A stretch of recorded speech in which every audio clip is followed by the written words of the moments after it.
Nderuar zëvendës kryeministër, ministri i punëve të jashtme dhe diasporës, i dashur Glauk, ishte një nder i veçantë, një përgjegjësi e thellë që në vizitën time të parë si ministre për Europën dhe punët e jashtme këtu në Prishtinë, bëj menjëherë pas formimit të qeverisë së re, të cilës i uroj shumë suksese në konsolidimin e institucioneve demokratike, në forcimin e shtetit të Kosovës dhe në mirëqenien e gjithë qytetarëve të Republikës Kosovës. Një vizitë që vjen menjëherë pas vizitës kryeministrit Rama dhe presidentit Begaj pas formimit të qeverisë së re, një shenjë e sigurt se për ne Kosova nuk është një zgjedhje protokolli. Është një zgjedhje historie, është zgjedhje politike, është deklarim i qartë se ku qëndron prioriteti ynë kombëtar. Marrëdhënia mes Shqipërisë dhe Kosovës nuk është një kapitull i zakonshëm i diplomacisë, ju thatë. Është vijimësi e një rrugtimi të përbashkët, të skalitur në sakrificë, në qëndres dhe në vendosmëri historike për përparim kombëtar.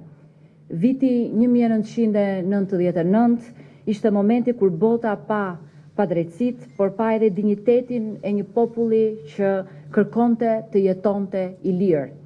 Viti 2008 ishte momenti kur Kosova e ktheu aspiratën në shtetësi dhe fitoi vendin e saj në hartën e botës.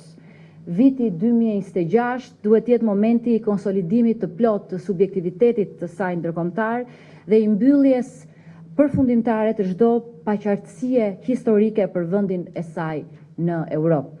Ne nuk po ndërtojmë një marrëdhënie nga e para, sigurisht, ne po forcojmë një bosht kombëtar, një aleancë të natyrshme mes dy shteteve sovrane, mes dy republikave motor, mes dy shteteve që kanë një marrëdhënie vllazërore me njëri tjetrin, që ndajnë histori, identitet, sakrificë dhe një vizion të përbashkët për të ardhmen.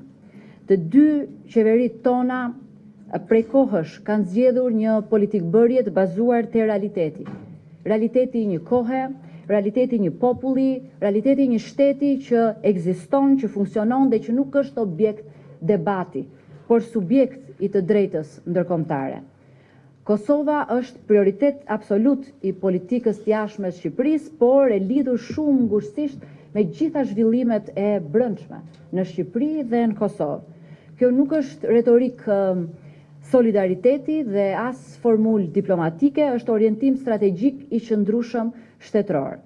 Forcimi i subjektivitetit ndërkombëtar të Kosovës është interes kombëtar i drejt për drejt i Shqipërisë, përveç se është dëshirë e jonë e zemrës.